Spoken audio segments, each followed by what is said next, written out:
السلام علیکم دوستو. آج ایک عجیب بات میرے دوست نے بتائی تو میں نے سوچا آپ کے ساتھ شیئر کر لوں.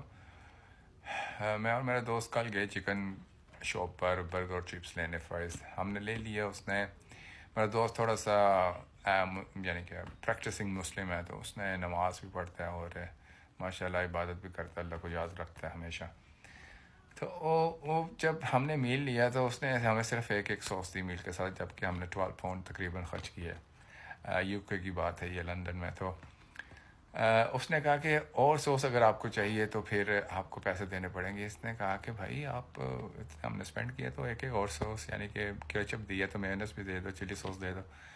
تو اس نے انکار کیا. اس نے کہا کہ ہم آپ سے پیسے چارج کریں گے اس کے علیحدہ. تو وہ بہت سرپرائزنگ ہوا اور اس نے تھوڑا سا روڈ ہو گیا اس کے ساتھ. وہ سری لنکن تھا لڑکا جو روڈ ہوا. تو خیر ہم نکل آئے. میں نے کہا چھوڑو یار کوئی بات نہیں.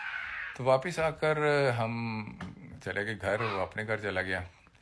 تو دوسرے دن جب وہ مجھے ملا تو مجھے عجیب بات اس نے بتائی. کہتے یار گھر جب ہم گئے تو میں عشاء کی نماز پڑھنے لگا تو مجھے دل میں آواز آئی کہ تم میرے بندے کو ناراض کر آئے ہو اور اب نماز پڑھنے لگے ہو. تو کہتا میں بہت سرپرائز ہوا. تو میں پھر دل میں معافی مانگی پھر اللہ سے، اور میں نے پھر نماز پڑھ لی. نماز پڑھنے کے بعد میں نے ارادہ کیا اس کے پاس جاؤں گا. تو وہ دوبارہ پھر اسی شاپ کے پاس گیا اس لڑکے کے ساتھ. اس نے اپولوجائز کیا، معافی مانگی اور پھر واپس آئے. تو کہتے ہیں پھر واپس آ کے کہتے جب میرے پھر ایک دل میں خیال آیا کہ معافی تمہیں نماز پڑھنے سے پہلے مانگنی چاہیے تھی، اس طرح کا خیال آیا، لیکن معافی قبول ہو گئی. تو میں نے سوچا کہ ہم یعنی کہ میں اپنی اگر بات کروں تو ہماری زبان سے ایسے القابات نکلتے رہتے ہیں کہ جو ہم کبھی نوٹس ہی نہیں لیتے، لیکن جو اللہ کی طرف بندے ہیں ان کے دیکھے دل میں اس طرح کی باتیں پڑ جاتی ہیں اور وہ لوگوں کے ساتھ اپنے رویے درست رکھتے ہیں. تو ہمیں بھی کوشش کرنی چاہیے اپنا رویہ لوگوں کے ساتھ ایٹ لیسٹ درست رکھیں.